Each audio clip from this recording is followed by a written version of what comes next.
আমাদের মাহফিলটি হবে কি হবে না? যদি হুজুরকে নেওয়ার পরে ট্র্যাক থেকে 2 মাস আগে থেকে প্রস্তুতি নিতে হয়, মাহফিল হবে কি হবে না? হবে কি হবে না? বৈষম্য বিরোধী ছাত্র আন্দোলনের বিজয়ে আমরা নিশ্চিত হয়েছি শত বাধা বিপত্তি উপেক্ষা করে আমাদের মাহফিল হতে যাচ্ছে ইনশাআল্লাহ। তার বাস্তবতা আজকে আমরা দেখতে পাচ্ছি। কথা বলে ঠিক কিনা? সকলের দিল থেকে আরেকবার শুকরিয়া আদায় করি আলহামদুলিল্লাহ। ভাইজান, আপনারা না বসলে তো মাহফিলের সুষ্ঠু পরিবেশ তৈরি হবে না। বিধায় আপনারা মেহমানের সম্মানার্থে, তাফসীরুল কোরআন মাহফিলের সম্মানার্থে আপনারা সকলেই বসে পড়েন। এ পর্যায়ে প্রধান বক্তা জনাব আলহাজ হযরত মাওলানা আমির হামজা হুজুরকে ব্যাস পরিধান করাচ্ছেন অত্র প্রতিষ্ঠানের প্রধান শিক্ষক হযরত মাওলানা ইমদাদুল ইসলাম। প্রধান অতিথি মহোদয়, আজকের মাহফিলের প্রধান অতিথি জনাব আলহাজ তানভীর হোসেন আশরাফি মোহতারামকে ব্যাস পরিধান করাচ্ছে অত্র প্রতিষ্ঠানের সেক্রেটারি মহোদয় জনাব তোফাজ্জল হোসেন সেলিম। সভাপতি মহোদয়, আজকের মাহফিলের সভাপতি মহোদয়কে ব্যাস পরিধান করাচ্ছেন অত্র প্রতিষ্ঠানের সভাপতি জনাব জহুরুল ইসলাম আজাব্বার। আক্তার হোসেন চৌধুরী বাঁধন, ওনাকে ব্যাস পরিধান করাচ্ছেন অত্র প্রতিষ্ঠানের সভাপতি জনাব জহুরুল ইসলাম আজাব্বার, সাবেক কাউন্সিলর অত্র ওয়ার্ড।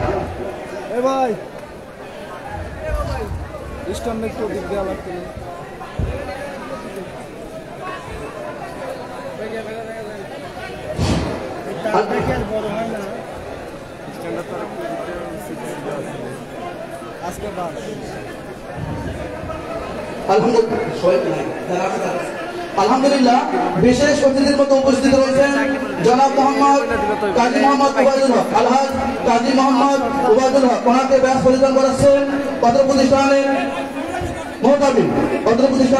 মোহতামিম। তারপরে উপস্থিত রয়েছেন বিশেষ অতিথির মধ্যে উপস্থিত রয়েছেন জনাব মোহাম্মদ গোলাম মোস্তফা, সহকারী অধ্যাপক, কুতুবপুর ডিগ্রি কলেজ, ওনাকে ব্যাস পরিধান করাচ্ছেন হযরত মাওলানা আনিসুল ইসলাম অধ্যাপক গোলাম মোস্তফা। স্টেজের লোক বেশি হয়ে যাচ্ছে, আসলে কথা হচ্ছে বাইরে।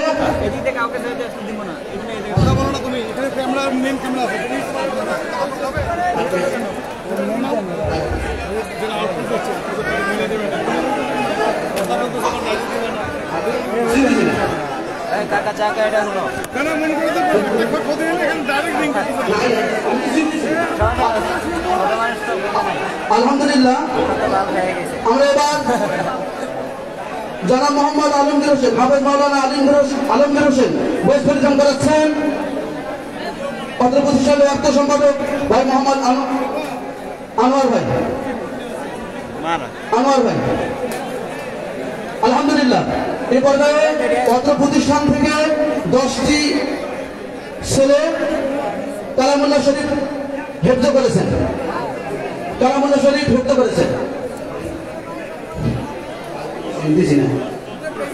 হ্যাঁ, মনোয়ারুল ইসলাম, বিশেষ অতিথির মধ্যে আতওয়ার হোসেন,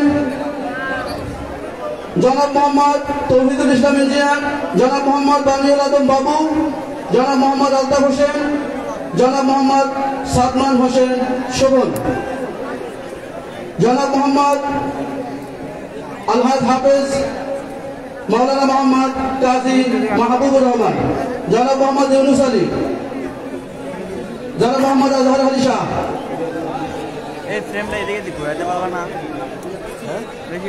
আলহামদুলিল্লাহ, এ পর্যায়ে আমরা হাফেজ ছাত্রদের মাথায় পাগড়ি পরিধান করা।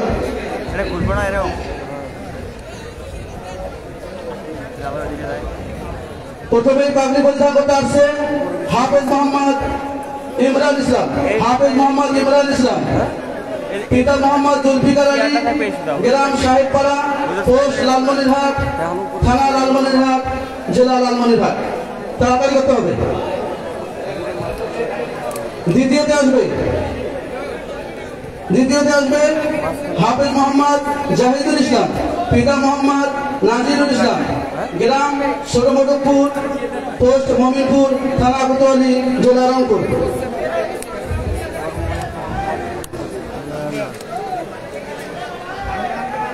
তিন নম্বরে আসবে হাফেজ মোহাম্মদ শাহরিয়ার রহমান আলিফ, পিতা মোহাম্মদ আয়ুব আলী, গ্রাম তিস্তা ব্যারেজ, পোস্ট বড়পাতা, থানা পাটগ্রাম, জেলা লালমনিরহাট।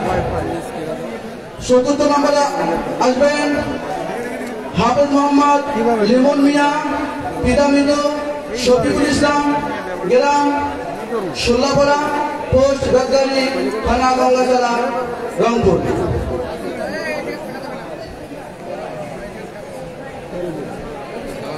সকলকেই পাগড়ি পরিধান করাচ্ছেন আজকের মাহফিলের প্রধান আকর্ষণ। 5 নম্বরে আছেন হাফেজ মোহাম্মদ মুকসিদুল ইসলাম, পিতা মোহাম্মদ আব্দুর রহিম, গ্রাম মুন্সিপাড়া, পোস্ট বড়বাড়ি, থানা লালমনিরহাট, জেলা রংপুর। 6 নম্বরে আছেন হাফেজ মোহাম্মদ বাইজিদ গোস্তামি, পিতা মোহাম্মদ নুরুল নবী মিয়া, গ্রাম ইকবালপুর, পোস্ট শালমারা, থানা মিঠাপুকুর, জেলা রংপুর। 8 নম্বরে আছেন হাফেজ মোহাম্মদ সাজ্জাদ হোসাইন, পিতা মোহাম্মদ আবু বকর সিদ্দিক, গ্রাম পানবাজার, পোস্ট হরিদেবপুর, থানা কোতোয়ালি, জেলা রংপুর। কথা কয় না,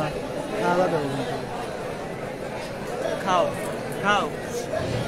9 নম্বরে আছেন হাফেজ মোহাম্মদ আজিজুল হক, পিতা মোহাম্মদ শাহিনুর আলম, গ্রাম মহেন্দ্রনগর, পোস্ট মহেন্দ্রনগর, থানা লালমনিরহাট, জেলা রংপুর।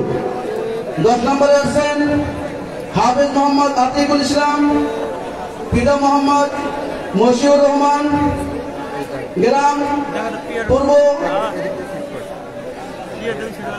হাসুয়া হাসিম, পোস্ট পাওটানা, থানা পীরগাছা, জেলা রংপুর।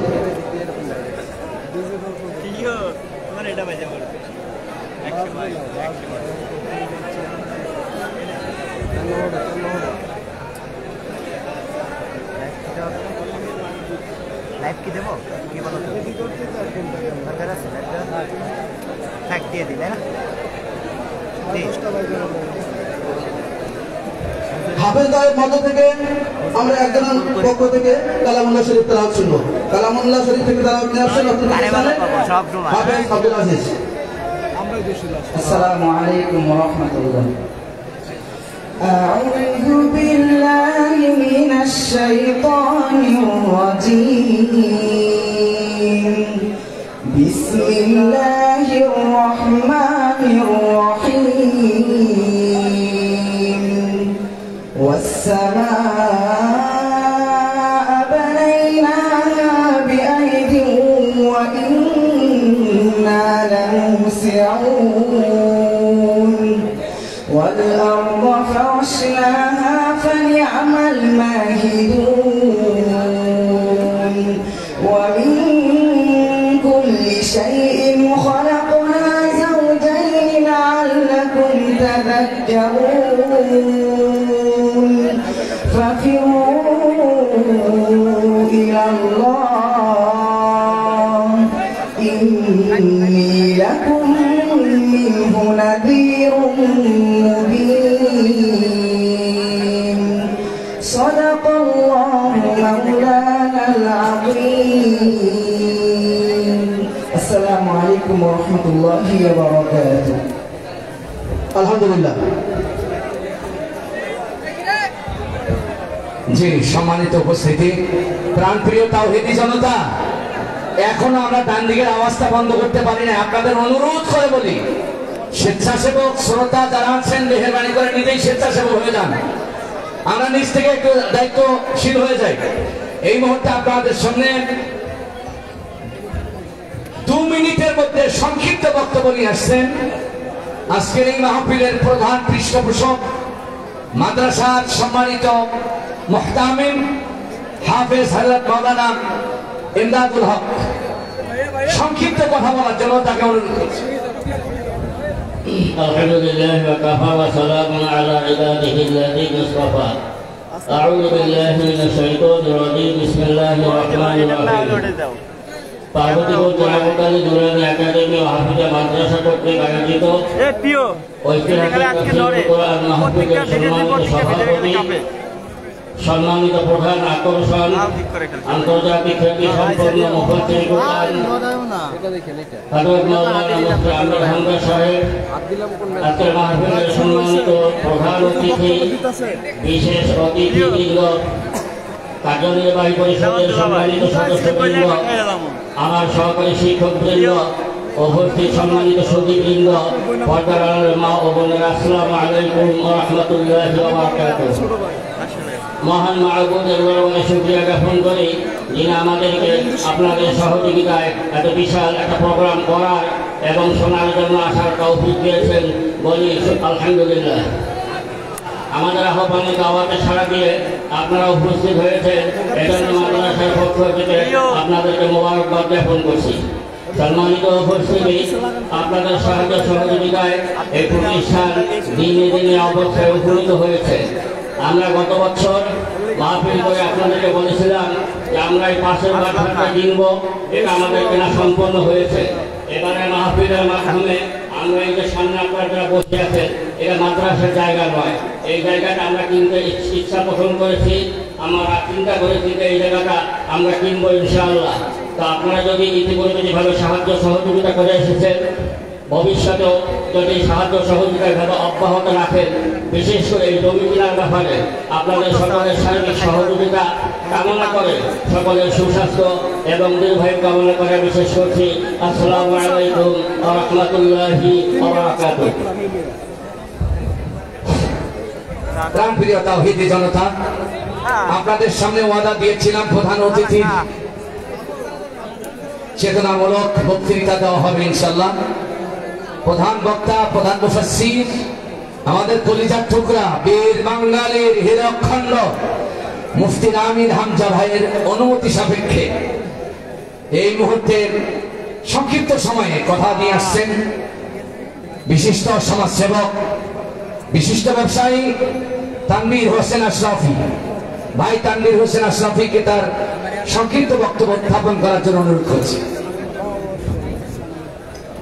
আসসালামু আলাইকুম। নাহমাদুহু ওয়া নুসাল্লি আলা রাসূলিহিল কারীম, আম্মা বাদ। আউযু বিল্লাহি মিনাশ শাইতানির রাজীম। বিসমিল্লাহির রহমানির রহিম। পার্বতীপুর কেরামত আলী মাদ্রাসা কর্তৃক আয়োজিত আজকের এই মাহফিলের শ্রদ্ধাভাজন সম্মানিত সভাপতি, রংপুরের অসংখ্য মানুষের প্রাণের স্পন্দন ডক্টর আক্তার হোসেন বাদল, অন্যান্য অতিথিবৃন্দ, আজকের অনুষ্ঠানে দ্বিতীয় বক্তা, তৃতীয় বক্তা এবং প্রধান বক্তা, যিনি এই বাংলাদেশের ধনে ধন্য পুষ্প ভরা বাংলাদেশকে শুদ্ধ করবার জন্য নিরলসভাবে কণ্ঠ দিয়ে কাজ করে যাচ্ছেন, জনাব আমির হামজা। এবং এই মাইক্রোফোনের শব্দ এই পর্দার অন্তরালে বা আয়েশা ও ফাতেমার উত্তরসূরিরা, ধর্মপ্রাণ মুসলিম ভাইয়েরা, আবার অন্তরস্থল থেকে আপনাদের সবাইকে জানাই আসসালামু আলাইকুম ওয়া রাহমাতুল্লাহি ওয়া বারাকাতুহু। এই জায়গায় দাঁড়িয়ে এই অঞ্চলের হিন্দু সম্প্রদায় সহ অন্যান্য ধর্মাবলম্বী যারা আছেন, তাদের জানাই শান্তির ধর্ম, মানবতার ধর্ম, দিক নির্দেশনার ধর্ম ইসলাম ধর্মের পক্ষ থেকে মোবারকবাদ। এ জায়গায় দাঁড়িয়ে লাখ কোটি দরুদ পেশ করতে চাই বিশ্ব মানবতার মুক্তির দিশারি আপনার আমার সকলের নিয়ন্ত্রণ দস্তরের কোহিনূর নবী করিম সাল্লাল্লাহু আলাইহি ওয়াসাল্লামের প্রতি আসসালাতু ওয়াসসালামু আলাইকা ইয়া সাইয়্যিদুল মুরসালিন, আসসালাতু ওয়াসসালামু আলাইকুম ওয়া রাহমাতুল্লাহি আলামিন। যেহেতু এই অঞ্চলের আশেপাশে বিভিন্ন অঞ্চল থেকে মানুষ কষ্ট করে এসেছেন আজকে মুফতি আমির হামজা সাহেবের বক্তব্য শুনবার জন্য, তাই আমি আমার কথা বাড়াতে চাই না। তবে প্রধান অতিথির দায়িত্বের জায়গা থেকে আমার তরুণ প্রজন্ম আপনাদের সামনে শুধুমাত্র একটি প্রসঙ্গে কথা বলে মাইক্রোফোন ছেড়ে দিতে চাই। সম্মানিত প্রধান অতিথি 2-1 মিনিট আমাকে সময় দেবেন। বেয়াদবি মাফ করবেন। ধর্মপ্রাণ মুসলিম ভাইরা, বিশেষ করে তরুণ তরুণী, আমার আপনার যদি প্রস্রাব লাগে, সেই প্রস্রাবের যন্ত্রণা কিন্তু আপনি আমি 1 ঘন্টা বেশি আটকে রাখতে পারি না। বলেন ঠিক না বেঠিক? অথচ প্রশ্ন করুন, চোখ বন্ধ করে নিজের বিবেকের কাছে, নিজের আবেগের কাছে, যেই মায়ের গর্ভে আপনি ধারণ হয়েছেন, সেই মা কি আপনাকে আমাকে 1-2 ঘন্টা পেটে ধারণ করেছে? 1-2-3 মাস পেটে ধারণ করেছে? প্রশ্নের উত্তরে আসবে না, 10টি মাস পেটে গর্ভ ধারণ করেছে। আর সেই মা, মায়ের গর্ভে যখন আপনি আমি ছিলাম, বারবার মায়ের কলিজে আঘাত দিয়েছি, সেই আঘাতকে মা বলেছেন অন্য ব্যথা। কি সেই মা? আপনার বাবা রোদে বন্যায় খরায় হুঙ্কার দিয়ে অর্থ উপার্জন করেছেন, সেই অর্থ নিয়ে এসে আপনাকে খাইয়েছেন, যে জন্মের পরে যে বাচ্চাটি হবে, সেই বাচ্চা যেন পুষ্টিহীন, প্রতিবন্ধী, বিকলাঙ্গ যেন না হয়। আর সেই আদরের ঘরে দুলাল দুলালি মায়ের গর্ভ থেকে যখন জন্মগ্রহণ করে, 1 ঘন্টা নয়, 2 ঘন্টা নয়, 7200 ঘন্টার উপরে আমরা আমাদের মা বাবা আত্মীয় স্বজনের কোলে প্রস্রাব পায়খানা বমি করি। 1 মুহূর্তের জন্য ওই প্রস্রাব পায়খানা বমির কাছে আপনার বাবা মা বিচলিত হন না।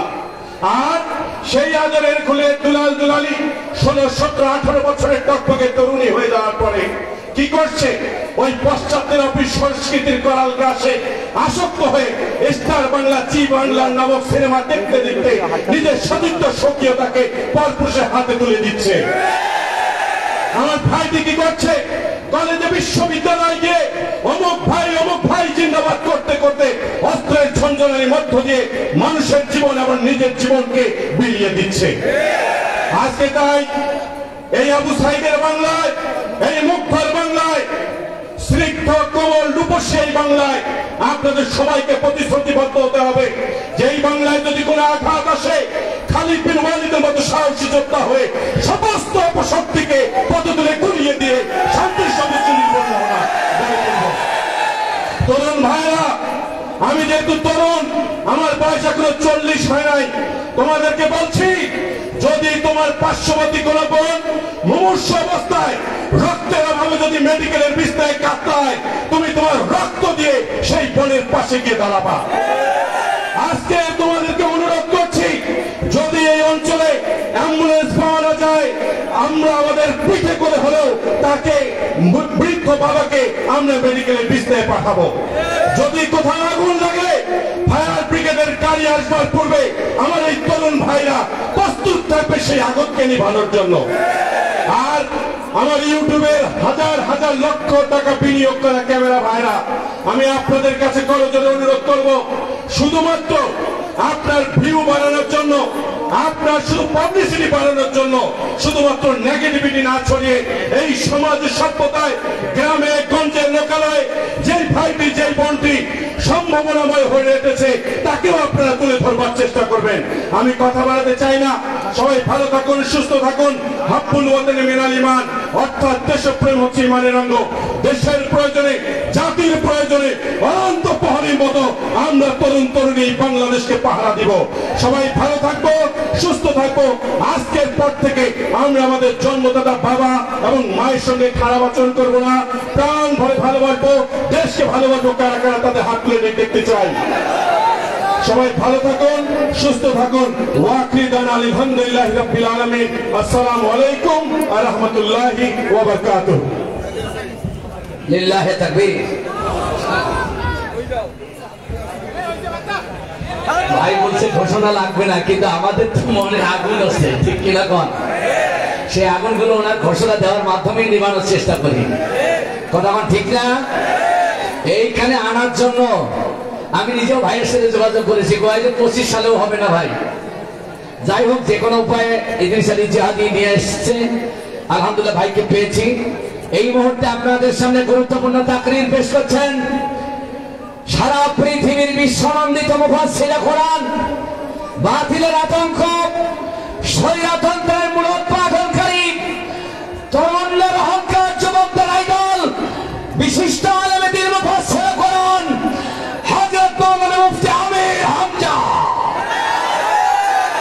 হযরত মাওলানা মুফতি আমির হামজা, নারায়ে তাকবীর। আমির হামজা ভাই এর আগমন, শুভেচ্ছা, স্বাগতম। তাকরীর পেশ করার জন্য অনুরোধ করছি। আসসালামু আলাইকুম ওয়া রাহমাতুল্লাহ।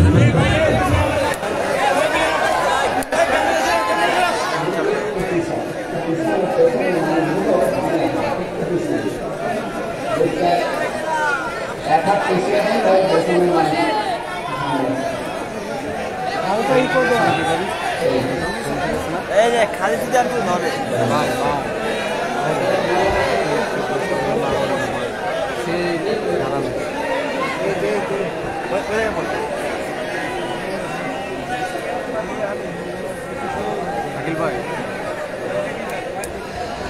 আলহামদুলিল্লাহি রাব্বিল মাশরিকাইন ওয়া রাব্বিল মাগরিবাইন আল্লাযী খালাকা কুল্লা শাইইন যাওজাইন ওয়া আওজাবা আলাইনা আল-ইহসানা বিল ওয়ালিদাইন ওয়া নাশহাদু আল লা ইলাহা ইল্লাল্লাহু ওয়াহদাহু লা শারীকা লাহু وأشهد أن محمدًا عبده ورسوله سيد الكونين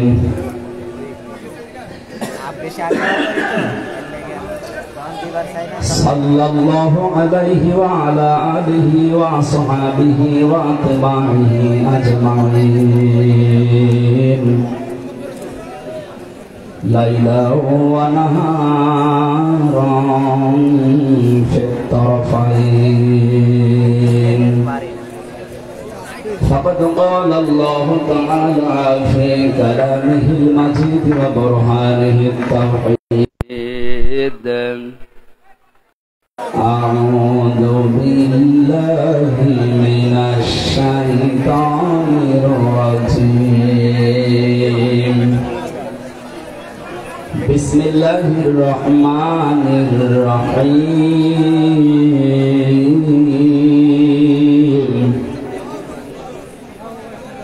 إذا جاء نصر الله والفتح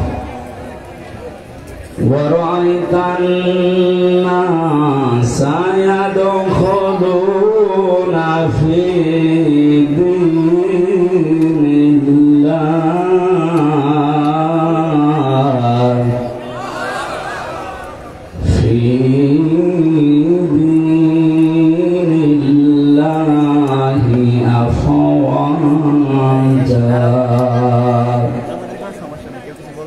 فسبح بحمد ربك واستغفر إنه كان توابا صدقت يا ربنا. عن عبد الله بن مسعود رضي الله تعالى عنه قال قال النبي صلى الله عليه وسلم من قرأ القرآن فاستظهره فحل حلاله وحرم حرامه أدخله الله الجنة وشفعه في 10 من أهل بيته كلهم قد وجبت له النار. وعن أبي هريرة رضي الله تعالى عنه قال قال النبي صلى الله عليه وسلم يقال لصاحب القرآن اقرأ وارتقي ورتل كما كنت ترتل في الدنيا فإن منزلك عند آخر آية تقرأها. رواه ابن ماجه. وقال تعالى في شان رسوله وما زادهم إلا إيمانا وتسليما. اللهم صل على سيدنا مولانا محمد وعلى آل سيدنا مولانا محبت দিয়ে পড়েন আল্লাহুম্মা সাল্লি আলা সুবহানাকা লা ইলমা লানা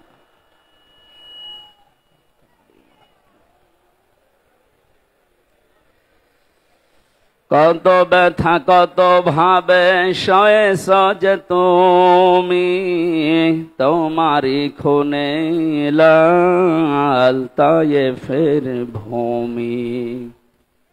ফেরেশতা এসে চায় ধ্বংসের হুকুম, লৌহ মাখা মোহাম্মদ প্রাণেতে হাসরাত। হে আল্লাহ ক্ষমা করো এ তায়েফবাসীর,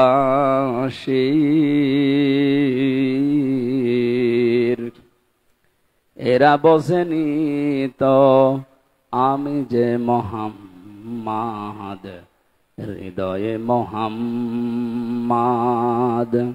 আলহামদুলিল্লাহ। বাংলাদেশের ঐতিহ্যবাহী এলাকা জনপদ রংপুর, পার্বতীপুর কেরামত আলী নুরানি হাফিজিয়া মাদ্রাসার উদ্যোগে দস্তারবন্দি উপলক্ষে এক বিশাল তাফসিরুল কোরআন মাহফিল। শব্দের দিকে তাকিয়ে দেখতে পাচ্ছেন, এটা ইসালে সওয়াব নয়। এই তথাকথিত যে সমস্ত নাম দিয়ে মানুষ সওয়াবের নিয়তে করে, আমরা দেখি 63 দিন ধরে চলছে নবীর মিলাদুন নবী, এইরকম অনুষ্ঠান এটা নয়। এটা আল্লাহর কোরআনের তাফসির মাহফিল। বিশেষ করে বাংলাদেশে যিনি এই শব্দের প্রবর্তক, তাফসিরুল কোরআন মাহফিল এই শব্দের জনক যিনি, বিশ্বনন্দিত মুফাসসিরে কোরআন শহীদ আল্লামা দিলাওয়ার হোসাইন সাইদি রহমতুল্লাহ আলাইহি, তার রূহের মাগফিরাত কামনা করছি। এই শব্দ দিয়ে সারা বিশ্বে তিনি নাড়া জাগিয়েছেন। ওয়ারাফা'না লাকা যিকরাক, আল্লাহ তার সম্মান মর্যাদা দুনিয়ায় যেভাবে দিয়েছিলেন, ইন্তেকালের পরে শহীদ হিসাবে আল্লাহ তাকে যেন কবুল করে। এ মাহফিলের প্রধান অতিথি শাইখুল মাশায়েখ, যুবক মানুষ, বিশিষ্ট ব্যবসায়ী, চেয়ারম্যান বাংলার চোখ, আমার আরাফাতের ভাই আলহাজ তানভীর হোসেন আশরাফি, সভাপতি, আমাদের সকলের প্রিয় ব্যক্তিত্ব, বিশিষ্ট চিকিৎসাবিদ আলহাজ ডাক্তার আক্তার হোসেন চৌধুরী বাদল, এতক্ষণ পর্যন্ত যারা আলোচনা রাখলেন, কুড়িগ্রামের সন্তান আলহাজ মাওলানা ফখরুল ইসলাম হাদি, আলোচনা রেখেছেন জনাব মাওলানা ইদ্রিস আলী জিহাদি, বিশেষ অতিথির নাম অনেকগুলো মানুষ দেখতে পাচ্ছি। আমি একবার দোয়া করছি এদের জন্য, ওয়ারাফা'না লাকা যিকরাক, আল্লাহ তাদের সম্মান মর্যাদা দুনিয়া আখিরাতে যেন বাড়িয়ে দেন। রংপুরে আসলে যার কথা মনে পড়ে, আপনাদের মাটি এবং মানুষের সন্তান ছিলেন সাবেক প্রেসিডেন্ট মরহুম হোসাইন মোহাম্মদ এরশাদ, আল্লাহ রাব্বুল আলামিন তাকেও কবরে যেন মাফ করে দেন।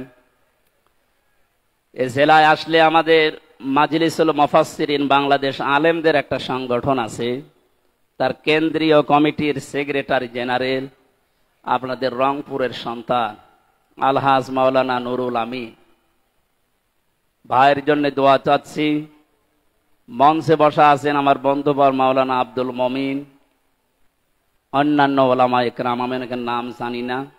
দোয়া করছি আল্লাহ আলেমদের সম্মান মর্যাদা যেন আরো বাড়িয়ে দেন। সামনে বসা মুসলমান ভাইরা, পর্দার আড়ালের সম্মানিতা মা এবং বোনেরা, প্রশাসনের ভাইরা, এ কথা এখন আর বলা লাগছে না, কারণ এ না হলেও এখন মনে হচ্ছে অসুবিধা নেই, তারপরও বলা দরকার, যেহেতু এসেছে দেখলাম। প্রশাসনের ভাইরা, এ বাংলাদেশকে স্বাধীন মুক্তভাবে আমাদের সামনে যারা রেখে গেলেন, বৈষম্য বিরোধী ছাত্র আন্দোলনের ভাই এবং বোনেরা, বিশেষ করে রংপুরের বীর সন্তান শহীদ আবু সাইদ, আমি গিয়েছিলাম তার কবরে। আল্লাহ রাব্বুল আলামিন জান্নাতের সর্বোচ্চ মাকাম যেন তাকে দান করেন। বিশাল একটা কাজ করে দিয়ে গেল। এরকম একজন মানুষ জীবন দিয়ে যদি রংপুরের এরকম নাম হয়ে যায়, আমার মনে হয় আরো কিছু মানুষ যাওয়া দরকার। আপনাদের এখন যাওয়া লাগবে না, যার জন্য যাবেন সে তো আপনাদের পুত্রবধূ পালিয়েছে। 850 বছর আগে পালিয়েছিল লক্ষণ সেন, আরে রংপুরের মুখে কালি লেপন করে পালিয়ে গেল আপনাদের এই বৌমা। ইতিহাস হয়ে থাকবে। কোরআনের পাখির কয়েকটা কথা আমার মনে পড়ে। উনি বলেছিলেন জালেমরা এদেশে ইঁদুরের গর্ত পাবে না, একটাও পাচ্ছে না। ইঁদুরের গর্ত যে পাচ্ছে না তার প্রমাণ হচ্ছে এই যে হাউং আঙ্কেল, কি নাম জানো, আমি কালকে গোয়েন্দা বিভাগের প্রধান যিনি তার সাথে কথা বলেছি, বলছে হুজুর ও আছে আমাদের কাছে আছে, 2-1 দিন পরেই ওরে আমরা ছাড়বো, গর্তে লুকিয়ে আছে, ওরে ছাড়া হবে। গতকালকে এক শয়তান ধরা পড়েছে, ডিবির মশিউর, একেবারে টাটকা নির্ভেজাল একটা শয়তান। আমি দেখিনি, পরবর্তীতে রিমান্ডে দেখেছি একবার। আমার মনে হয় শয়তান তো আমি জীবনে দেখিনি, যদি দেখতাম তো এরকম হইত। একেবারে নির্ভেজাল টাটকা একটা শয়তান আসে মাঝে মাঝে, এমন এমন গালি দেয় আলেমদের। জেলখানার ভেতরে সবচেয়ে এই লোকটার নাম বেশি পাওয়া গেছে 3 বছরে। আমার মনে হয় জামাত আর বিএনপির লোক যদি ওরে পায়, ওরে ছিঁড়ে খেয়ে ফেলবে, কারণ ও যা করিস। এই জন্য গর্তে লুকানোর জায়গা এদেশে আর নেই, কোনো গর্ত বাকি নেই। যেখানে যা লুকিয়ে আছে সব বের করে নিয়ে আসা হচ্ছে, কারণ কোনো জায়গা নেই আপনার জন্য। জালেমের জন্য পুরা জমিন আল্লাহ সংকীর্ণ করে দিয়েছে। যারা অনেকেই পাগলামি করছেন যে আমি পাশে আছি চট করে ঢুকে পড়বো, আপনি আসেন, আপনাকে আমরা ঢোকাচ্ছি। ঢোকাবো ঠিকই, যে বানিয়েছিলেন আয়না ঘর ওখানে ঢোকাবো। সুতরাং সবাইকে নিয়ে আমরা আল্লাহর দরবারে শুকরিয়া জানাচ্ছি যে স্বাধীন একটা মুক্ত জায়গায় আমরা এখন কোরআনের অনুষ্ঠান কোনো বাধা বিপত্তি ছাড়াই, অনুমতি ছাড়াই করতে পারছি। অথচ এই অনুষ্ঠানটা আগস্ট মাসের 5 তারিখে করতে হলে কমপক্ষে 14 জায়গায় অনুমতি নেওয়া লাগতো। অনুমতি যাদের কাছে নেওয়া লাগতো একে একটা মানুষ, অন্য ধর্মের মানুষের কাছে হলেও আমরা মেনে নিতাম। মুসলমানের কোরআন মুসলমানের সামনে বলা হবে, আর ওর কাছে বলা লাগবে যে আপনি একটু লিখে দেন। কি হয়ে গেছে এখন, হাড়ে হাড়ে টের পাচ্ছে না। কোরআনের পাখি 2 নম্বরে জানিয়েছিল শুধু নাড়া দেওয়া হবে, দিল্লি গিয়ে পড়বেন। একেবারে তাই পড়িস। পৃথিবীতে এখন প্রায় 228টা রাষ্ট্র, স্বাধীন পরাধীন মিলে। আমার যা লেখাপড়া আমার এই আয়ত্তে বলছি, এখনো 7টা দেশ বাড়তেছে, 235টা দেশ হবে কয়েকদিন ইনশাল্লাহ। 7 সিস্টার ভেঙে যাচ্ছে না। ওরা পাকিস্তান থেকে আমাদেরকে আলাদা করেছে, এই জন্য নাকি ওরা আমাদের পরম বন্ধু। আমরা আপনাদেরকে আরো 7টা দেশ বের করে দিচ্ছি, আমরা আপনাদের বড় বন্ধু। আপনারা 1 ভাগ করে যদি বন্ধু হন, আমরা কয় ভাগ করছি? আরো বেশি হবে। কারণ উনি বলেছিলেন যে বাবরি মসজিদ যেভাবে টুকরা টুকরা করেছেন, আল্লাহর এই ঘরকে ভারত এত টুকরা করবে আল্লাহ ইনশাল্লাহ।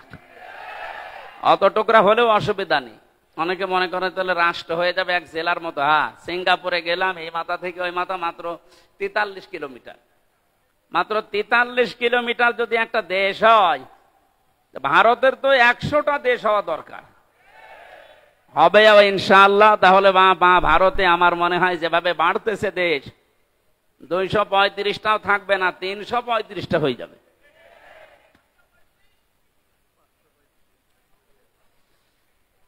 ওনার আর একটা স্বপ্নের কথা বলছে। উনি জানিয়েছিলেন এই দেশে জালেমদের নাকের উপরে কালেমার পতাকা পথ করে উড়বে। সেই স্বপ্ন বাস্তবায়ন হতে যাচ্ছে ইনশাআল্লাহ। আমরা কোরআনে কারিম থেকে যে আয়াত পড়েছি তাফসীর আকারে কথা বলার চেষ্টা চালাবো। ওমা তাওফীকি ইল্লা বিল্লাহ। শুনতে এসেছি কোরআনে কারিম কি বলেন তো? নবীজি বলেন ইকালু লিসাহিবিল কোরআন, কিয়ামতের ময়দানে মহান আল্লাহ কোরআন পড়া মানুষদেরকে বলবেন, পড়, ইকরা। কি বলবেন? ইকরা মানে হ্যাঁ, এটা ক্লাস চলছে। যারা এখানে আছে কলেজ, বিশ্ববিদ্যালয়, মাদ্রাসায় পড়া, আমরা জানি অধিকাংশ ক্লাসগুলো হয় সর্বোচ্চ 45 মিনিট। 45 মিনিট ক্লাস হয় এই কারণে, কারণ যারা ক্লাস নেয় বিশ্ববিদ্যালয়ে, কলেজে, এদের যোগ্যতা নেই, এই জন্য 45 মিনিটে শেষ করে দেয়। ও বলছে ঠিক। আমাদের ভার্সিটিতে একজন ক্লাস নিত, ডক্টর লোকমান স্যার। ওনার যে যোগ্যতা কোরআনের উপরে, হাদিসের উপরে, আমার মনে হয় উনি 45 মিনিট না, 45 ঘন্টাও যদি ক্লাস নেয় কেউ মাথা তুলবে না, এত যোগ্যতা আল্লাহ তারে দিয়েছে। কিন্তু 45 মিনিট পরে ঘন্টা বেজে যায়, আর একজন আসে। কেন? বিজ্ঞান এই মাথা নিয়ে গবেষণা করে চালিয়েছে যে এখানে যে সমস্ত সিস্টেমগুলো আল্লাহ দিয়ে রেখেছেন, মানুষের কথা রিসিভ করার জন্য একটা জায়গা আছে, অক্সিপিটাল লব বলা হয়। এই জায়গাতে মানুষের কথাগুলো ধরে ক্যাচ করে রেখে দেয়। সর্বোচ্চ 45 মিনিট কথা বলার পরে মানুষের এই জায়গা, এখান থেকে আগেরটা আবার মুছে যায়, নতুন করে যেটা বলবেন ওইটা যোগ হয়। এই জন্য 45 মিনিটের পরে ক্লাস নেওয়া ঠিক না, কারণ ক্লাস একটা গুরুত্বপূর্ণ জিনিস। বিশ্ববিদ্যালয়ে যারা ক্লাস নেয় 1 ঘন্টা 45 মিনিট, তারা কমপক্ষে 20 ঘন্টা পড়াশোনা করা লাগে। আগে 40-50টা বইয়ের রেফারেন্স আগে দেওয়া লাগে, নয়তো যারা সামনে বসে আছে আমাদের মতো শ্রোতা তো না, সব ওখানে মেধাবী ছাত্র ছাত্রী বসে থাকে। এই জন্য বলছি, এটা যেহেতু ক্লাস চলছে, ক্লাসের মতো আপনি অ্যাক্টিভ থাকবেন। এদিক ওদিকে তাকানো, মোবাইল টেপা, ছবি তোলা সব বন্ধ করে দিন। আমি কয়েকদিন আগে মালয়েশিয়া ছিলাম, আজহারি ভাই ওখানে যে ক্লাসগুলো নেয়, তাফসির মাহফিলে, ওয়াজ মাহফিলে, এই ক্লাসগুলো 45 থাকলে বন্ধ করে রাখবেন, কারণ এখানে যে কথা হবে এর চাইতে গুরুত্বপূর্ণ কথা পৃথিবীতে আর নেই। বলেন, আমি যে শব্দ বললাম, কিয়ামতে আল্লাহ সাহেবে কোরআন যারা, তাদেরকে বলবেন পড়। কে বলবেন বলেন তো? কার সামনে বলেন না কেন? আল্লাহ নিজের সামনে দাঁড় করাবেন, বলবেন পড়, ইকরা। ইকরা কি?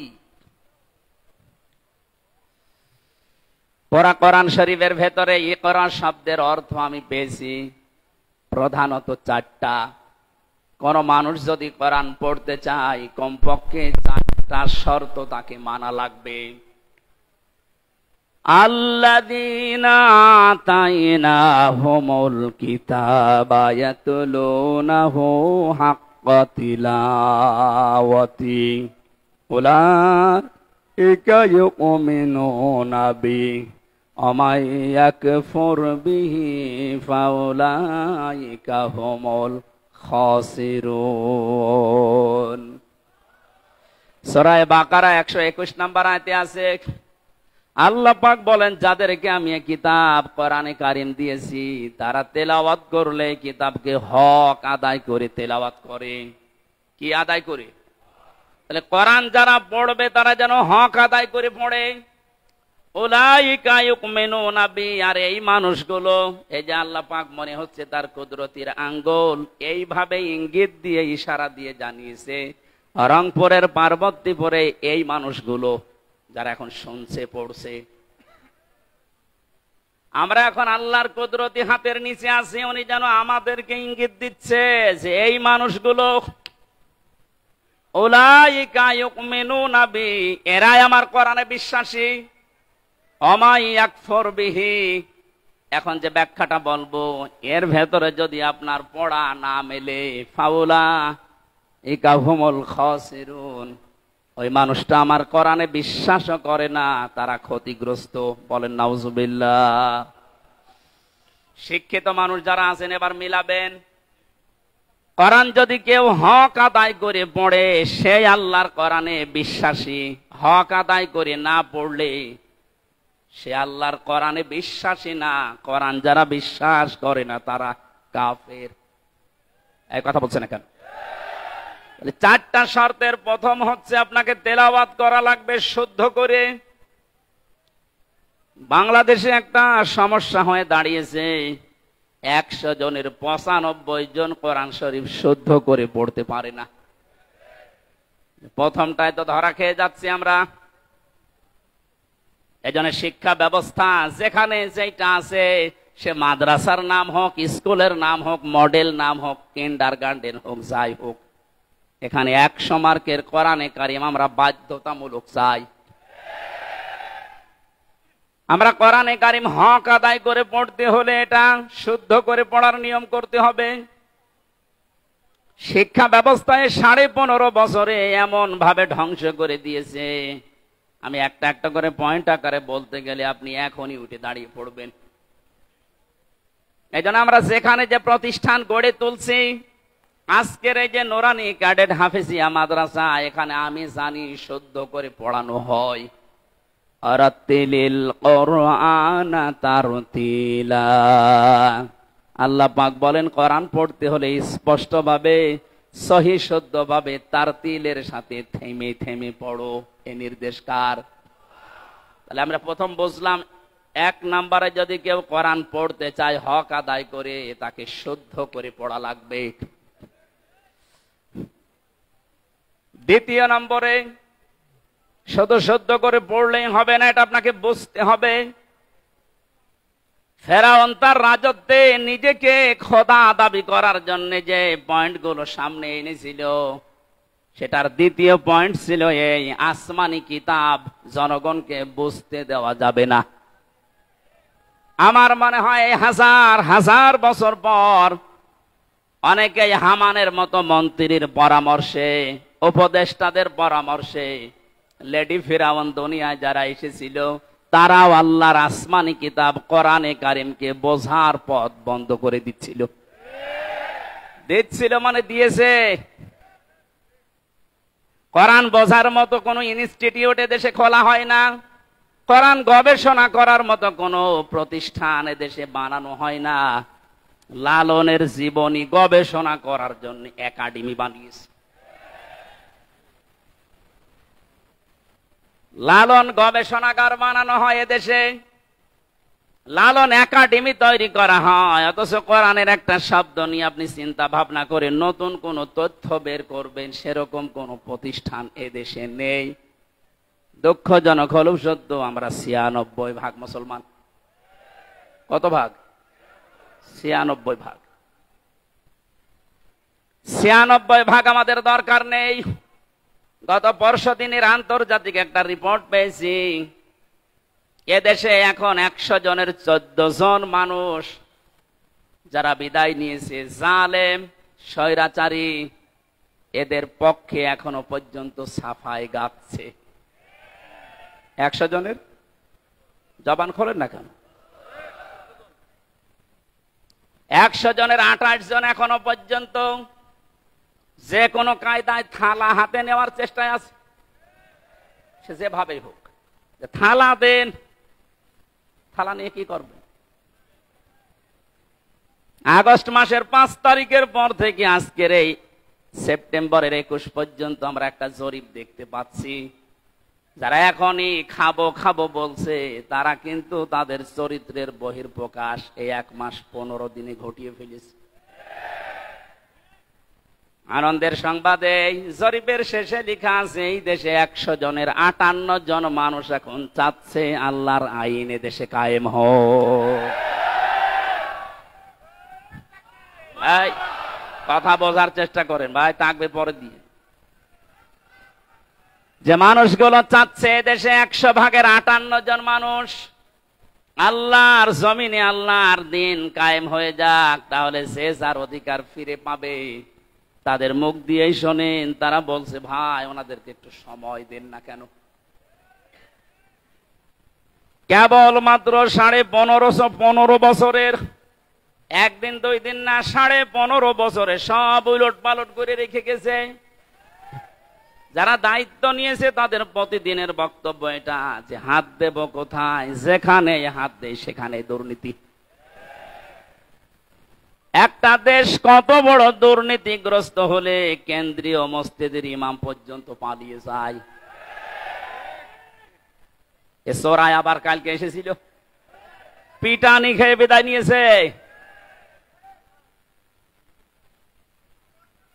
মসজিদের ইমাম পালিয়ে গেছে, ও যদি আবার ফিরে আসলে এই রকম অবস্থা হয়, তুমি চট করে ঢুকে পড়বা, আর তোমার কিছুই হবে না। আসো, কথা বলেন না কেন? কিচ্ছু লাগবে না ভাই, যে খায় তাদেরকে দিয়ে দেন। এই কথা বলবেন না, যে যেখানে আছেন ওখানে বসেন। এক লোক বিবাহ করার পরে বাসর রাতে স্ত্রী রেখে একটু বাইরে গেছে। দাদি শাশুড়ি এসে বলছে, কি গো, আমার পতি চাই। বউ বলছে, দাদি শাশুড়ি আপনি দোয়া করেন, আপনাকে সংবাদ আমি দেব। কিছুক্ষণ পরে শাশুড়ি এসে বলছে, কি গো বৌমা, আমার নাতি চাই। বলছে, মা আপনি দোয়া করেন। কিছুক্ষণ পরে ননদ আর দেবর এসে বলছে, ভাবি তুমি যাই করো আমাদের কিন্তু ভাতিজা চাই। ভাবি বলছে, তোমরা দোয়া করো, আমার সময় দাও। স্বামী এবার এসে বলছে, বউ তুমি কি করবা আমি জানি না, আমার বেবি চাই। বউ এবার মুখ তুলে বলছে, তোমরা কি সব পাগলের বংশ? বিয়ে করে এখন কেবল বাসর ঘরে, কিছুই হয়নি, এরপরে 10 মাস 10 দিন তো সময় দেবেন। আপনি আগেই বেবি চান, আগেই কেউ নাতি চাই, কেউ পতি চাই, কেউ ভাতিজা চাই। আমি কি ডাউনলোড করে নিয়ে আসবো? আমার সময় দেবেন না? 15.5 বছর কি করেছে আপনি জানেন? একটা চেয়ারও দুর্নীতির বাইরে নেই। যেটারে মনে করতাম না এটা আল্লাহওয়ালা মানুষ দরবেশ, ওইটা আরো বড় খারাপ। দাড়ি কেটে নম হয়ে গেছে। সর্বোচ্চ দুর্নীতি এই লোকটার 36,000 কোটি টাকা, আপনি কল্পনায় আনতে পারবেন না। রংপুর বিভাগের মানুষ তো এমনি গরিব, এদেরকে একটা নাম মানুষ দিয়েছে কেন জানি না, সে যে নামই হোক, কিন্তু আপনারা সহজ সরল, মানে সহজ সরল এত। আজকে গাড়ি নিয়ে আসার সময় হরেন দিচ্ছি, ও তাকিয়ে দেখ একটু সরিয়ে যাবে তো, মানে এত সহজ সরল হলে পারা যায়। গার উপরে যে গাড়ি উঠে পড়বে না, আগে দেখে নিচ্ছে, হুজুরের গাড়ি বলে একটু সাইড দিন। আমার মনে হয় অন্যের গাড়ি হলে আগে দেখে দাঁড়িয়ে থাকতো যে নেন আমার গায়ে ধাক্কা মারে। একদিকে আপনারা গরিব আর একদিকে সহজ সরল। নবীজি জানিয়েছেন ধনীদের চাইতে গরিব মানুষ 500 বছর আগে জান্নাতে যাবে। এই হিসাবে বলা যায় যে চাচা জান্নাতেই আছে নাকি?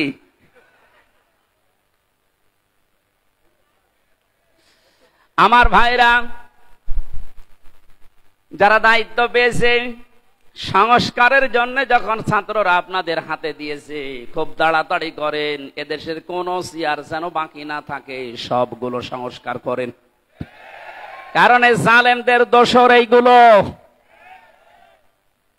1628টা চেয়ার ছিল বাংলাদেশে, মেন চেয়ার, এই চেয়ার না, ওইগুলো, ওই চেয়ার গুলো দিয়ে এ দেশ পরিচালিত হইতো, আর ডিরেকশন আর তো দাদার কাছ থেকে।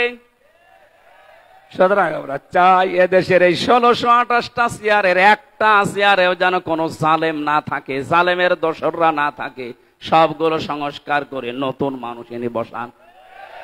হ্যাঁ, কথা বলেন না কেন?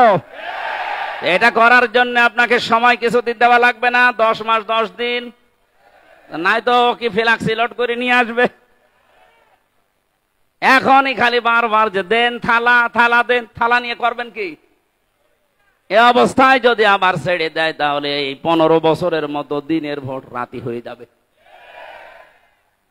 এজন্য সংস্কার যখন চলছে, আমরা আহ্বান জানাই যারা দায়িত্বে আছেন, আপনারা একটা সম্মানজনক সময় নিয়ে তাড়াতাড়ি সংস্কার করেন। একটা জালেমের দোসরকেও আমরা আর দেখতে চাই না। আল্লামা মামুনুল হক কয়েকদিন আগে ঘোষণা দিয়েছেন, এই দেশে যেই মানুষগুলো জুলুম করেছে 1628টা, এর বাকি যারা জেলায়, উপজেলায়, থানায়, ইউনিয়নে যারা জালেম বলে চিহ্নিত, এদের ছবি মোড়ে মোড়ে টাঙিয়ে দেন, যেন জালেমরা কিয়ামতের আগে দেশে আসতে না পারে। এই দাবি আপনারা করেন না? কিয়ামতের আগে দেশে আর জালেমরা আসতে পারবে না, সব ছবি টাঙিয়ে দেন,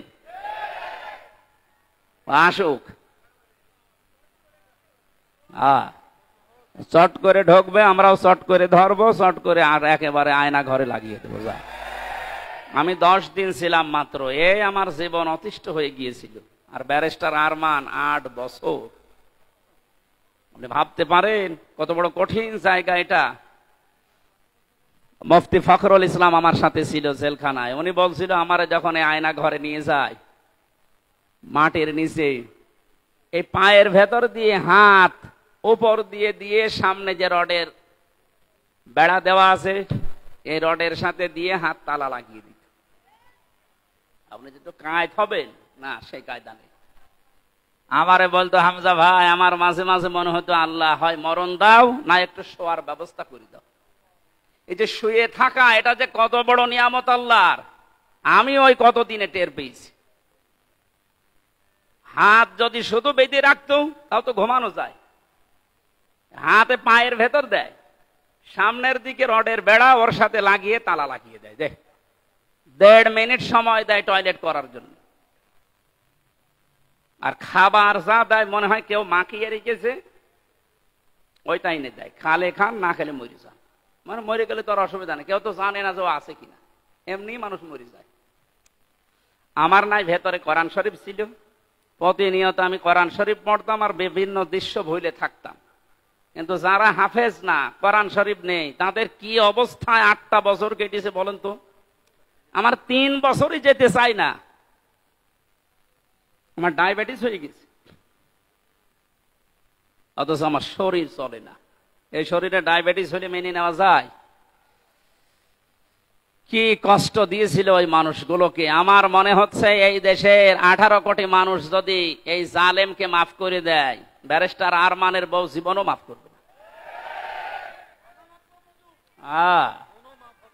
আপনারা করে দেন আপনাদের বৌমা, তা আমাদের বউ, আমার বউ তো মাফ করবে না। কারণ 3 বছর আপনি তার থেকে কি অবস্থায় রাখলেন আমারে। জেলে দিলে কোনো সমস্যা না, জেলে দিলে 7 দিন পর পর দেখা করা যায়, কথা বলা যায় মোবাইলে। আর আমার একেবারে বিচ্ছিন্ন, সরকারি মোবাইল তো কল্পনাই করা যায় না। দায়িত্বে যেগুলো দিত সবগুলো হিন্দু, সুভাষ দাস, সুব্রত বালা, দেবদাস, দেবদুলাল, এই নাম শুনলেই মনে হচ্ছে যে এ কিছু না কিছু করবে। এসে 24 ঘন্টা পায়ের কাছে হাতের কাছে বসে থাকে। আমি তো কারোর সাথে কথা বলবো না। সবচাইতে বেশি ঝামেলায় লেগেছিল আমারে আর মাওলানা মামুনুল হক। আপনি কেন করলেন এটা? এমনিতে জেলে দিতেন, আটকিয়ে রাখতেন, রাখেন। এই কয়েকদিন আগে আমার মামলা সব খারিজ হয়ে গেছে। মানে আগস্টের 5 তারিখের পরে যেই মামলা তুলেছে সব খারিজ করে দিয়েছে বিচারপতি। বলছে কি দেখে মামলার বিচার করবো, এর ভেতরে কোনো মাল নেই, যা। আমি বলতে গেলাম যে বিচারপতি, এ 3 বছর তো আপনার কাছেই ছিল, তখন তো বলেননি যে কোনো মাল নেই, এখন বলছেন কোনো মাল নেই, কি দেখে বিচার করব। উনি এইটাই বলতো যে হুজুর আমার হাত বাঁধা ছিল। কি ছিল? এখন আমার হাত খোলা আছে, এখন আর তো কেউ বাধা দেওয়ার মতো নেই। এখন সত্যটা আমি সত্য বলে জানিয়ে দিলাম যে আপনি নির্দোষ, কোনো দোষ আপনার আমি পাইনি। আমার মনে হয় এদেশে 1628টা চেয়ার যে আছে, শুধু একটা চেয়ারের হাত খোলা ছিল, আর বাকি 1627টা চেয়ারের হাত বাঁধা ছিল। যারা লাফাতো এই কাকু থেকে শুরু করে হাসাও মাহমুদ থেকে, প্রত্যেকটা খালি আন্দাজে চাপা পিটা, ওদের কথায় বার্তায় কোনো মিল নেই। ওই একজনের শুধু হাত খোলা, উনি যা বলবে, ওদের বলে আজকে এখন দিনে রাত 11:10 বাজে, ও যদি বলতো দিনের 11:10, এ জালেমের দোসরগুলো বলতো ঠিক আছে। এইরকম অবস্থায় পৌঁছিয়েছিল দেশটা। সেখান থেকে অন্তত আস্তে আস্তে যখন হাত খোলা আরম্ভ হয়েছে, আমরা চাই এদেশে কিয়ামতের আগে যেন আর কারো হাত বাঁধা না হয়। যে যেখানে আছে সব হাত খোলা থাকবে আবু সাইদের মতো। কথা বলেন ঠিক কিনা?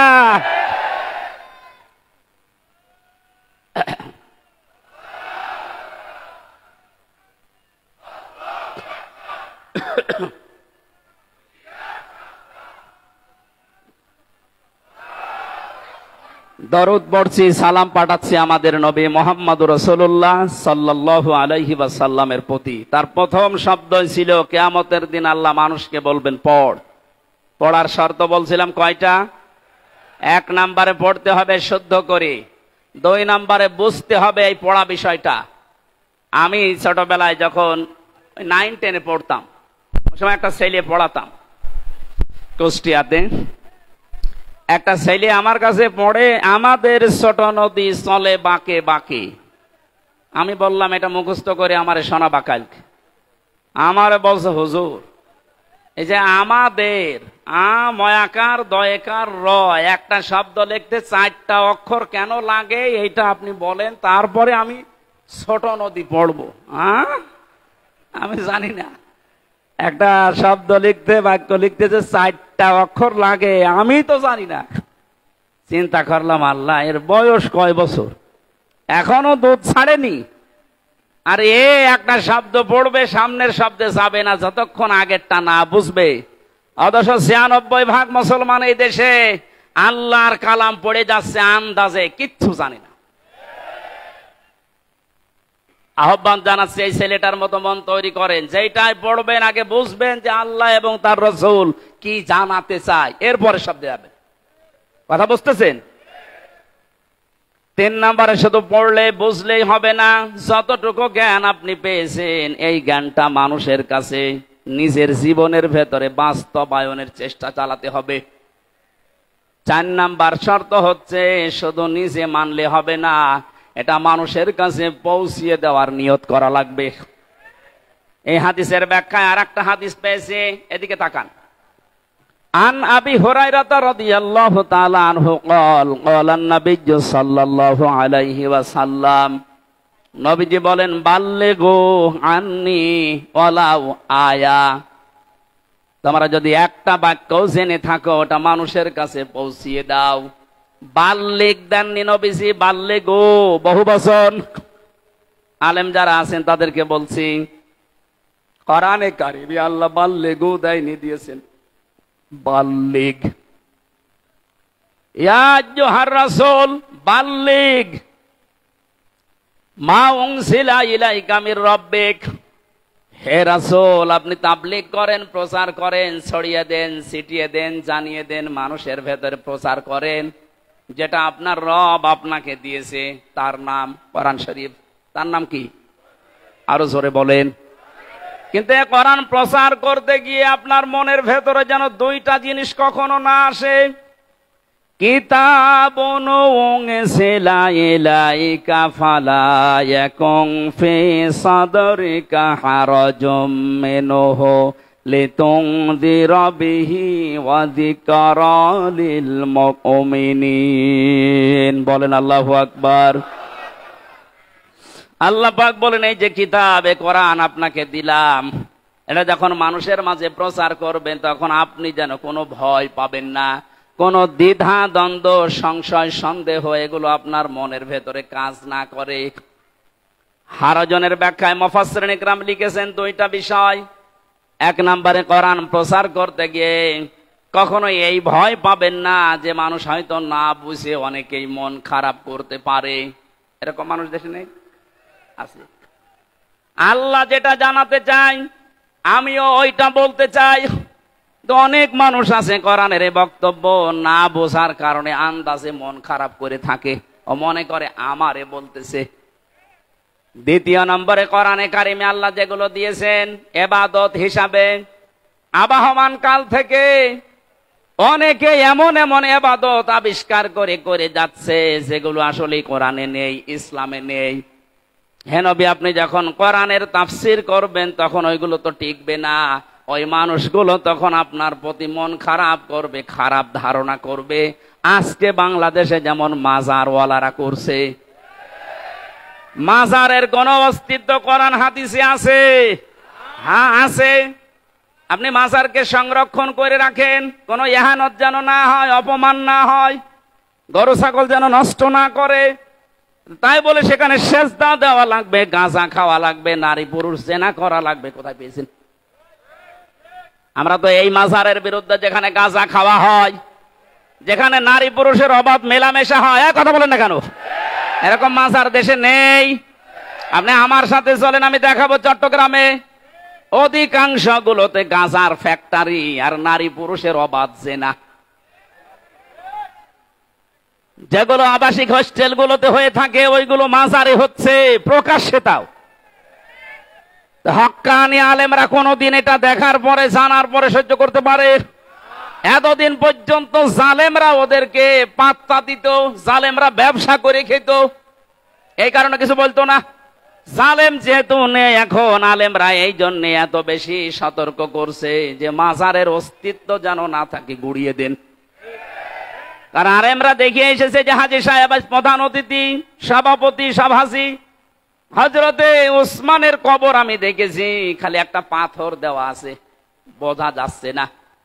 আর বাংলাদেশে গরু ছাগল মরে গেলেও কবর 3 তলা হয়। হযরতে ওসমানের মতো দামি মানুষ আপনার বাবা, যার কবর পাকা করা লাগবে। ওসমান রাদিয়াল্লাহু তাআলা আনহুর কবর যদি মাত্র একটা পাথর দেওয়া থাকে, তাও বোঝা যাচ্ছে না আপনার বাবা কি।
গলাটা নষ্ট করার জন্য নিয়ে এসেছি। এই আওয়াজ থাকলে আরো বাড়ান, আর আওয়াজ বাড়াবে কি? হয়তো রওশনের সাথে মতো হয়ে গেছে, বাড়াবে কি? আর যা ছিল সবই দিয়ে দিয়েছে।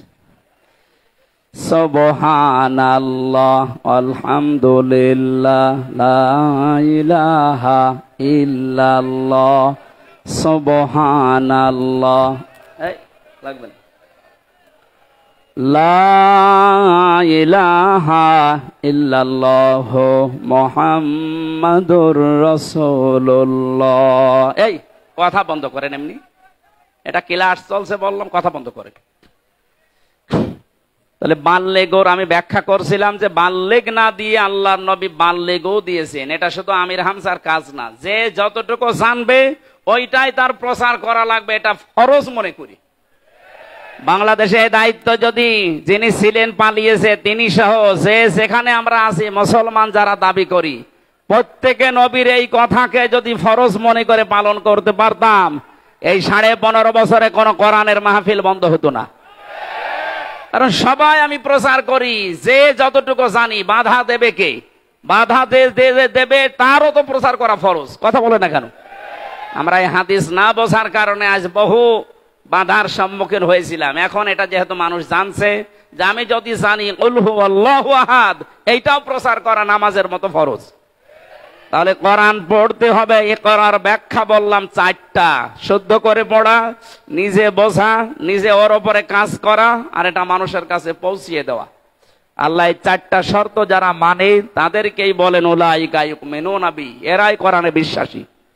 আর এই 4টা যারা মানে না, শুদ্ধ করে হয়তো পড়ায় কিন্তু বোঝে না, বুঝলেও হয়তো ওটা জীবনে মানে না, মানলেও এটা যে প্রচার করা লাগবে এই কাজে সে নেই, এটাকে সে ফিতনা মনে করে না। প্রচার করতে গেলে না জানি আবার কে কি মনে করে, মন খারাপ করে কিনা, না বুঝে আবার উল্টাপাল্টা ধারণা আসে কিনা, সমস্যা হয় কিনা, এই জন্যই তো অনেকে চুপ থাকে।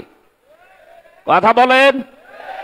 আমার রিমান্ডে 10 দিনে একই প্রশ্ন করেছিল যে অত বেশি বলার দরকার কি? আপনি চুপ থাকতে পারেন না, তাহলে তার এই মাটির নিচে আসা লাগে না। তাহলে ওরাও জানতো যেটা প্রচার করা, ও যা বলে বানিয়ে তো বলে না, সঠিক কথাই বলে, কিন্তু ওর মুখ বন্ধ করা লাগবে। যেন এমন এমন কড়া কড়া কাজ করেছিল আমার সাথে, আমার 11 ঘন্টা টাঙিয়েছে, কালো কাপড় দিয়ে চোখ বেঁধে, সামনে না পেছনে হাত বেঁধে, ডান্ডা বেড়ি লাগিয়ে, মাথায় দড়ি দিয়ে টাঙিয়েছে। 1-2 ঘন্টা 5 ঘন্টা 11 ঘন্টা আমার নামাজ পড়তেও দেয়নি। 4 ওয়াক্ত নামাজ আমি আন্দাজে পড়িছি, কারণ সব বাধা। 1.5 মিনিট 2 মিনিট সময় দিতে খালি প্রসাব করে আসেন, মাটির নিচে তো কিছু বোঝা যায় না। এরপরে শেষে যখন আর রাজি হয়নি, বলছে এই আকিজ গ্রুপে আমি চাকরি করতাম, আকিজের বিরুদ্ধে বলা লাগবে। সর্বশেষ বলেছিল জামাতে ইসলামী বাংলাদেশ এবং ছাত্র শিবিরের বিরুদ্ধে যে কথাগুলো লিখে দিলাম, ওরা জঙ্গি সংগঠন, এগুলো বলা লাগবে। যদি না বলেন আপনার বউ তুলে নিয়ে আনবে। বলেন কোথায় ওদের চরিত্র পৌঁছিয়েছিল? যেগুলো অফিসার ছিল আমার মনে হয় সবগুলো বাইরের দেশ থেকে ট্রেনিং দেওয়া। এদের চরিত্র এত খারাপ, আল্লাহর ভুল ধরতো মাঝে মাঝে। আরে ভাই, তুই আমার মামলার বিষয়ে জিজ্ঞাসা কর যে এই বিষয়ে আপনি কিছু জানেন কিনা। না, ও আল্লাহর ভুল ধরে। অথচ মুসলমান। নাম জাহিদুল ইসলাম, নাম আতিকুল ইসলাম, শেখ ইমরান, ডিসি মান্নান, আসাদুজ্জামান, মনিরুল ইসলাম, কি সুন্দর সুন্দর নাম দেখেছে। আসাদুজ্জামান মানে কি? জামানার বাঘ। মনিরুল ইসলাম স্ট্যাটাস দিয়েছে কালকে, এই শয়তানরা যদি দেশের মানুষ ধরতে পারে, জঙ্গির নাটক সাজিয়ে বিনা কারণে হাজার হাজার মানুষের জীবন নষ্ট করেছে। জঙ্গি কিসের জঙ্গি? হ্যাঁ, ওরা নিজেরাই জঙ্গি। এই দোষটাকে অন্যের ঘাড়ে চাপিয়ে কি করে দেশের ইসলাম পন্থী যারা আছে তাদেরকে কাবু করা লাগবে, ঘায়েল করা লাগবে। আর বাইরের দেশকে এই ইস্যুটা কাজে লাগিয়ে কিভাবে অবৈধ ক্ষমতায় থাকা যায়, তাছাড়া কিচ্ছু না। 3 বছরে তো আমি কোনো জঙ্গি পাইনি। কয়েকজন আছে জেলখানা একটু উগ্র, জঙ্গি না। জঙ্গি কোথায় পাচ্ছেন? দেশে কিছু উগ্র মানুষ আছে, এই মানুষগুলোকে জঙ্গি বলে বাইরের দেশকে দেখায় যে দেশে আছে। আমরা যদি না থাকি এ দেশ জাহান্নাম হয়ে যাবে। তোমরা থেকে কি করেছো? খালি টাকা পাচার করেছো। টাকাগুলো সব ফেরত নিয়ে আসা হবে। এ দাবি আপনি করেন না? কারো টাকা বাইরে না থাকবে, সব টাকা ফেরত নিয়ে আসা হবে। যারা টাকা আনতে পারবে না তাদের বউ ছেলে মেয়ে সব রাষ্ট্রের কাজে লাগানো হবে। আর ওদের 14 বংশ এ দেশে অবৈধ ঘোষণা করা হবে যদি টাকা বাইরে থেকে না নিয়ে আসতে পারেন। টাকা আপনার বাবার টাকা নাকি? রংপুরের খেটে খাওয়া মানুষের এই ঘাম ঝরানো পয়সা আপনি 36,000 কোটি টাকা পাচার করলেন। আপনি মানুষ? আপনাকে তো 100 বার টুকরা করলেও এ দেশের মানুষের ঝাল মিটবে না। কালকে বাংলাদেশের সর্বোচ্চ জায়গায় যারা আছে তাদের ভেতরে একজন, আমি নাম নিলাম না, উনি ঘোষণা দিয়েছেন আল্লামা সাঈদীকে যেভাবে ফাঁসি দেওয়া হয়েছিল বিনা দোষে বিনা কারণে, ফাঁসির রায় দিতে তো পারেনি, শেষে যাবজ্জীবন দিয়েছে, আমৃত্যু দিয়েছে। কিন্তু যারা দিয়েছে ওদের বিরুদ্ধে একটাও মিথ্যা কথা বলা লাগবে না, শুধু সত্য কথা দিয়েও যদি বিচার করা যায় তাহলে 1000 বার ওকে ফাঁসি দেওয়া যাবে। 1000 বার। কি করেছেন আপনি নিজে নিজে ভাবে। অনেকে বলছে যে কিছুই করেনি, পদ্মা সেতু বানালো। কিসের পদ্মা সেতু বানিয়েছে? যা মেরে খেয়েছে। এই যে মসজিদের নাম বলে 560টা মসজিদ, আপনি জানেন সঠিক ইতিহাস? সৌদি আরব টাকা দিয়েছে, সেই টাকা দিয়ে মসজিদ বানিয়ে নিজের বাবার স্বপ্ন বলে চালাচ্ছে। যত স্বপ্ন সব তোমার বাবা দেখেছে, আর আমরা কি ঘুমাই? আমাদের স্বপ্ন নেই? কোরআনের পাখির যে স্বপ্ন ছিল ওই স্বপ্ন এখন বাস্তবে রূপ আসতেছে ইনশাআল্লাহ। যখন 100 জনের 58 জন চাচ্ছে, আর কিছুদিন যেতে দেন, এদেশের 100 জনের 100 জন মানুষই চাইবে আল্লাহর কোরআন দিয়ে দেশ চলুক।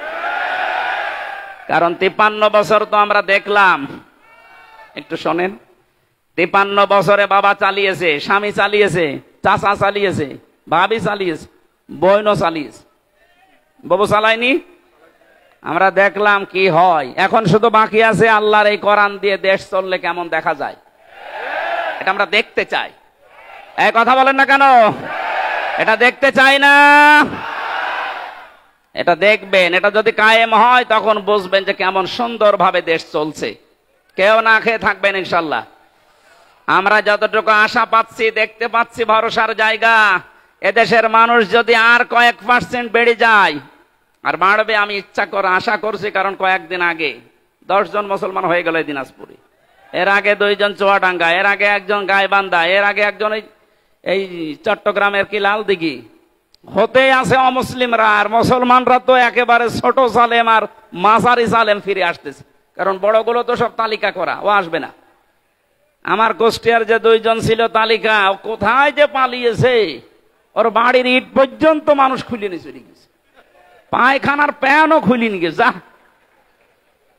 আমার মাঝে মাঝে মনে হয় আবু জেহেলের বাড়ি যদি পায়খানা হতে পারে, কারণ ও ওখানে বসে বসে সলা পরামর্শ করত নবীর বিরুদ্ধে, ইসলামের বিরুদ্ধে। কথা বলেন না কেন? এই জন্য আল্লাহ ওই জায়গাটাকে অভিশপ্ত করে দিয়েছে। ওই জায়গাটাও এখন ইন্টারন্যাশনাল পায়খানা। আমি হজে যখন উপর দিয়ে ঘুরছিলাম, আমার পেটে ব্যথা করছিল, হঠাৎ ওই জায়গায় গেলাম, যে দাঁড়িয়ে আছে, এক পুলিশকে বলছি, হে ভাই, আমার তো পেটে ব্যথা করছে, এতক্ষণ তো ভালোই ছিলাম। আমারে বলছে, ইয়া হাজি হল হজ্জা, তাই না বিলা ধোকা। হাজি দেশ কোথায়? যেহেতু মেন বাংলাদেশ, বাংলাদেশ থেকে এসেছি। আমার বলছে, আপনি জানেন না এটা কোন জায়গা?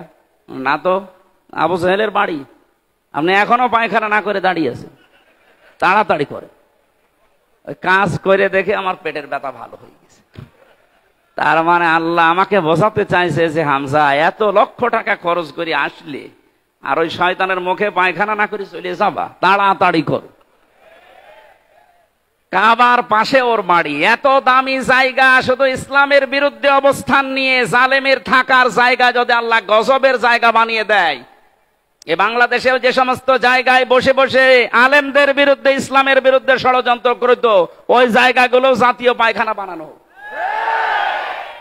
আমার কে বললাম বুঝে বলছেন তো ঠিক নাকি আন্দাজে? আবু জেহেলের বাড়ির সাথে এ বাড়ির যাদের মিল আছে, সে যে নম্বরই হোক, এই নম্বরগুলো আমরা পায়খানা বানাতে চাই। সারা বিশ্বের মানুষ দেশ দেখতে আসবে আর জানবে যে এই জায়গায় গেলে পেটে ব্যথা হবে। কথা বলে না কেন? কারণ এই গজবের জায়গাগুলো, যেখানে ইসলামের বিরুদ্ধে ষড়যন্ত্র হয়তো বসে বসে দুর্বিসন্ধি করতো, কি করে আলেমদের ফাঁসি দেওয়া যায়, কি করে আলেমদের আটক করে রাখা যায়। মামলাটা আমার 31 বার উঠেছিল, জামিন দেয়নি, অথচ জালেম চলে যাওয়ার পরেই মামলা তুলেছি, কোনো কিচ্ছু নেই, একবারে খালাস করে দিয়েছি। তার মানে ওর হাত ছিল। বিচারপতি কারবার বলতো, আমার কাছে কেন আসেন? হাইকোর্টের বিচারপতি বলছে, আমার কাছে কেন আসেন? আমার হাত বাঁধা। উপর থেকে যতক্ষণ পর্যন্ত আল্লাহর ওই অলি সিগন্যাল না দেবে কিছুই করার নেই।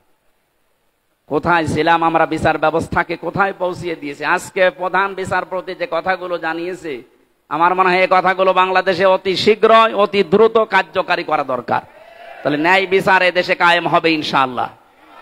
যারা দায়িত্বে আছে আল্লাহ তাদেরকে ওমরের মতো যেন বানিয়ে দেন, বলেন আমিন।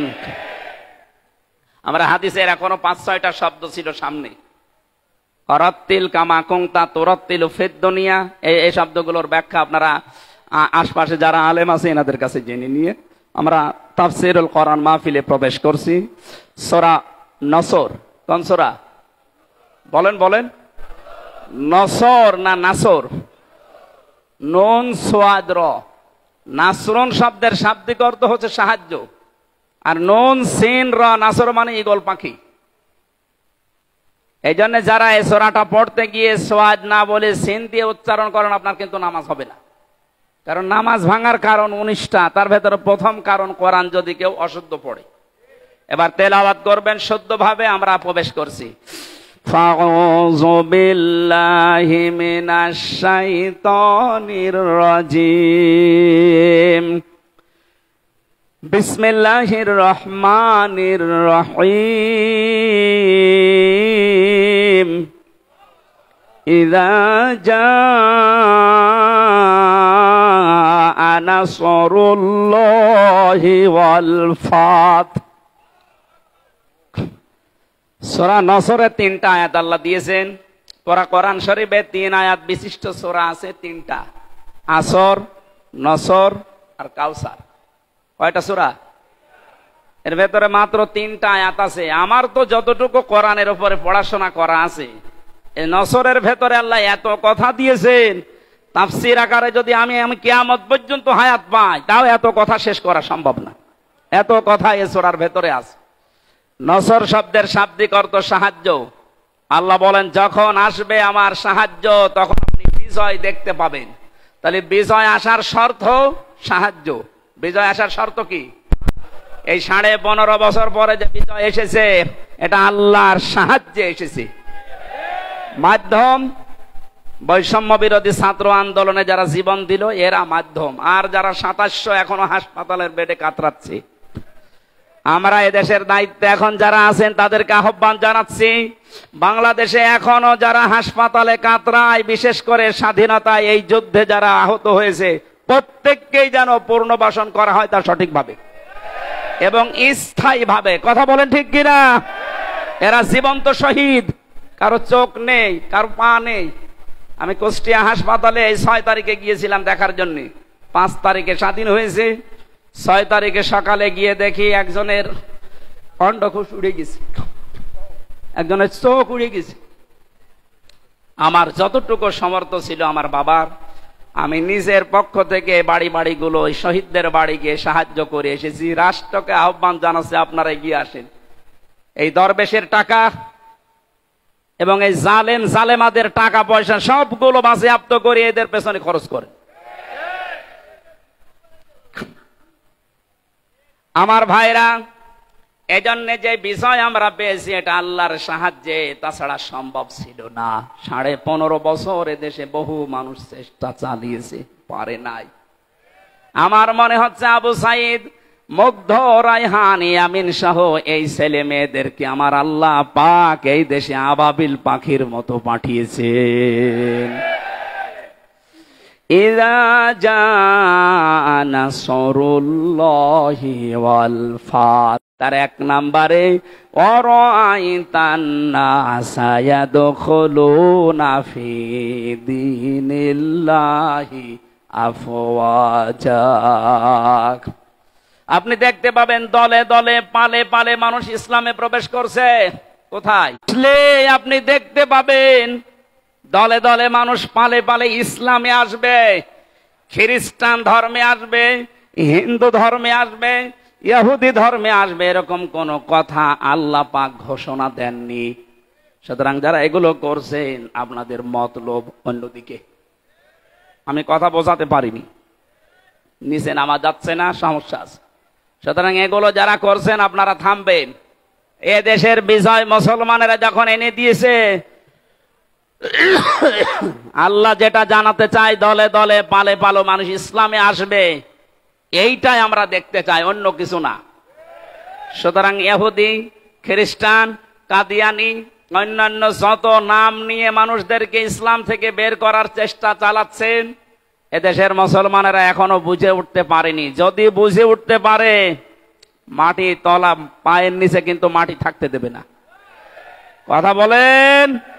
আমরা আপনাদেরকে আহ্বান জানালাম, আপনারা থামবেন। যারা অন্য ধর্মের প্রচার করছেন, ৯৬% মুসলমানের দেশে ইসলাম থাকবে, অন্য কিছু না। অন্য যারা থাকবে জিজিয়া দিয়ে থাকবে। কথা বলে না কেন? আপনারা যদি বসবাস করতে চান, হ্যাঁ ওয়েলকাম, স্বাগতম জানাচ্ছি, নিরাপত্তা দিয়ে রাখা হবে, কিন্তু নিজেদের ধর্ম ইসলামের উপরে চাপিয়ে দেবেন না। কারণ আল্লাহর সাহায্য যখন আসে তখন বিজয় আসে। এই আয়াত অনুযায়ী আমরা দেখতে পাচ্ছি বিজয় আসার প্রথম কাজ, মানুষ আসবে ইসলামে। কোথায়? আফওয়াজা শব্দের শাব্দিক অর্থ আলেম যারা আছে জিজ্ঞাসা করেন তো। দলে দলে পালে পালে মানুষ ইসলামে আসবে, এর প্রমাণিত এই যে দিনাজপুরের 10 জন মুসলমান হয়ে গেল। আপনি আবার কোত্থেকে কি ঈসাই ধর্ম নিয়ে আসতেছেন? এবার আসেন তো শব্দের দিকে তাকাই। আল্লাহ পাক বলেন, হে নবী, আপনি দেখতে পাবেন মানুষগুলো দলে দলে পালে পালে প্রবেশ করছে ফি দীনিল্লাহ, আল্লাহর দিনে। কার দিন বলেন তো? দিন কার? আরো জোরে। আমাদের নাকি দিন? দিন আল্লাহর। আমরা হচ্ছে দিনের খাদেম, কামলা, লেবার, মনীষ, পাট, যাই বলেন, সার্ভেন্ট, ভিত্ত। আমরা কেউ এ দেশে দিনের মালিক না, আমরা সবাই দিনের খাদেম। দিনের খাদেমে কথা বলতে লজ্জা হয়, শরম লাগে, নিজেকে ছোট মনে হয়। আরে বিশ্ব নবী ছিলেন দিনের খাদেম। প্রচার করতে গিয়ে যখন কাফেরেরা পাথর দিয়ে আঘাত করত, ঢেকে ফেলতেন মারতে মারতে, হযরতে জিবরাইল এসে যখন পাথরগুলো সরিয়ে ফেলেন, নবীজি আহত অবস্থায়, ক্ষত বিক্ষত অবস্থায়, কথা বলতে পারেন না, এমন কঠিন অবস্থায় বলতেন, ইয়া আখি জিবরাইল, হে ভাই জিবরাইল, আমার কাজটা সকালবেলা থেকে কি? অন্য কোন কাজ আছে আমার? ফেরেশতা জিবরাইল বলতেন, ইয়া রাসূলুল্লাহ, আল্লাহ পাক আমাকে জানাতে চেয়েছেন, বলতে বলেছেন এই কথা যে সকালবেলা থেকে আপনার কাজ এই দিনের খেদমত করা, কারণ দিন প্রচারের জন্য দিনের খাদেম হিসাবে আল্লাহ আপনাকে পাঠিয়েছেন। দিনের মালিক নবীজিও না, দিনের খাদেম ছিলেন তিনি। আমরাও দিনের খাদেম। বাস্তবতা এবার সামনে নিয়ে আসছি আমরা। আজ 53 বছরে দিনের খেদমত করছে এদেশের অনেক মুসলমানেরা, চেষ্টা চালাচ্ছে। দিনের খেদমতের যে সমস্ত পর্যায়গুলো আছে, মানুষকে দিনের দিকে নিয়ে আসা, ডাকা, দিনকে আল্লাহর জমিনে কায়েম করা, যে যেভাবে পারছি আমরা চেষ্টা করছি। কিন্তু দেখতে পাচ্ছি আমাদের এই বাধা দেওয়ার জন্য অনেকে উঠে পড়ে লেগেছে। আজকের মাহফিলের সভাপতি বাবুল সাহেব, উনি যদি বলে আমাদের 10 জনকে যে আপনাদের আমরা কামলা নিলাম, আপনি এই 2 বিঘা জমি ধান লাগিয়ে দেন, আমরা 10 জন মিলে ধান লাগাচ্ছি, বিকাল 5টা পর্যন্ত আমাদের ডিউটি, উনি বিকাল 5টা এসে আমাদের বেতন দিয়ে দেবেন। বিকাল 5টা বাজতে আর মাত্র 10 মিনিট বাকি আছে। 10-12 জন মস্তান মোটর সাইকেল নিয়ে, অস্ত্র নিয়ে এসে বলছে ধান লাগানো যাবে না, যা লাগিয়েছেন সব আমরা তুলে ফেলবো। আমরা যারা কামলা আছি, খাদেম আছি, আমরা যারা লেবার আছি, আমরা বলবো ভাই আপনারা ধান তুলে ফেলবেন, অসুবিধা নেই, কারণ ধানের মালিকও আমরা না, এ জমির মালিকও আমরা না। কথা বলে না কেন? আমাদের একটা উদ্দেশ্য আছে এখানে কাজ করার। উদ্দেশ্যটা হচ্ছে এই জমিন যার, তিনি এখানে নেই, কিন্তু আমরা হচ্ছে পাহারাদার। এ ধান আমরা বহু কষ্ট করে লাগিয়েছি সারাদিন। আপনারা যদি ধান তুলে ফেলতে চান ফেলেন, কিন্তু আর 10 মিনিট পরে, কারণ আর 10 মিনিট পরে মালিক আসবে, আমাদের বেতন দিয়ে দেবে, বেতন নিয়ে আমাদের সংসার চলবে। আপনি যদি এখনই তুলে ফেলেন, এখনো তো 5টা বাজেনি, মালিক এখনো আসেনি, উনি এসে যদি দেখে ধান সব তোলা হয়ে গেছে, আমাদের বেতন দেবে না। কথা বলেন না কেন? আরো জরিমানা নিতে পারে যে তোরা থাকতে ধান তুললো কেন।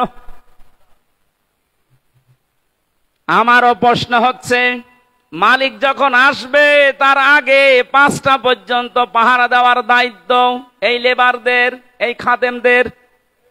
এক কথা বলেন, আমরা যেহেতু জমিনের কামলা, এই জমিনের মালিক না, এই জমিনে আল্লাহর দিন কায়েম করতে হবে। বিকাল 5টা মানে জীবনের শেষ দিন, জীবনের শেষ দিন পর্যন্ত যে থাকা লাগবে মাঠে ময়দানে, এ ঘোষণা আমি বানালাম।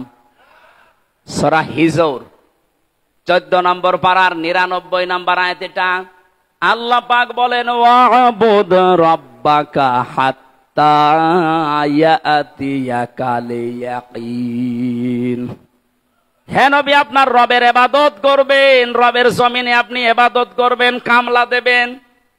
কতদিন পর্যন্ত? যতদিন আপনার মরণ না আসে। তার মানে জমিনে দিন কায়েম করার জন্য চেষ্টা চালাতে হবে।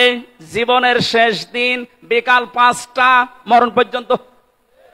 এর ভেতরে যদি কেউ বাধা দিতে আসেন, ওই ধান তুলে ফেললে যেমন মাস্তানদের সাথে হাতাহাতি হওয়া, কথা কাটাকাটি হওয়া, মারামারি হওয়া, খুন খারাপি হওয়া সম্ভাবনা নেই?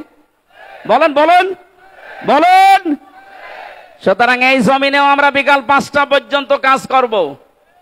এর ভেতরে যদি কেউ বাধা দিতে আসেন, হাতাহাতি হবে, কথা কাটাকাটি হবে, মারামারি হবে, প্রয়োজন হলে মেরেও ফেলতে পারি।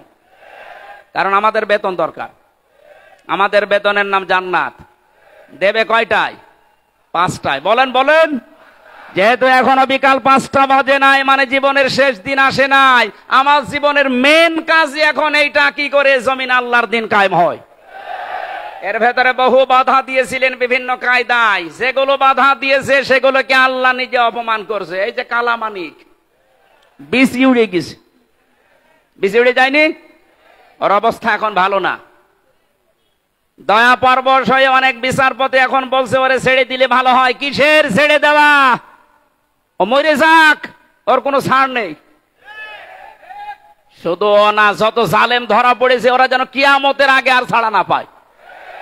কারণ এগুলো ক্যান্সার। এ বের হলে আবার ইসলামের বিরুদ্ধে ষড়যন্ত্র করবে, ধান তুলে ফেলবে। এক কথা বলেন না কেন? আমি জেলে বসে আছি আর আমার নামে তালিকা করেছে 116 জনের ভেতরে আমার নাম আছে। আরে বেটা, আমি তো বসে আছি 3 বছর।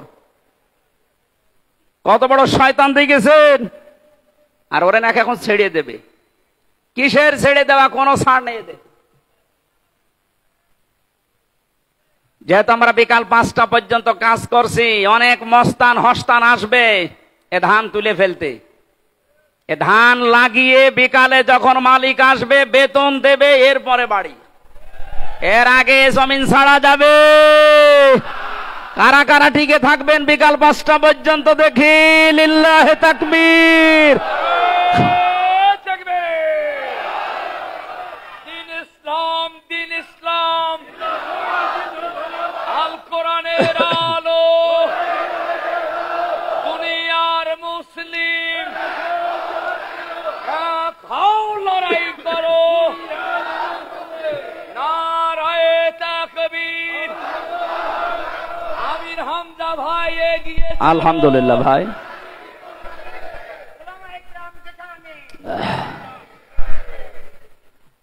হ্যাঁ, আমাদের একজন উপদেষ্টা গতকালকে জানিয়েছেন এদেশকে সংস্কারের জন্য ওলামা একরামের ভূমিকা রাখতে হবে এবং রাখার সুযোগ দিতে হবে।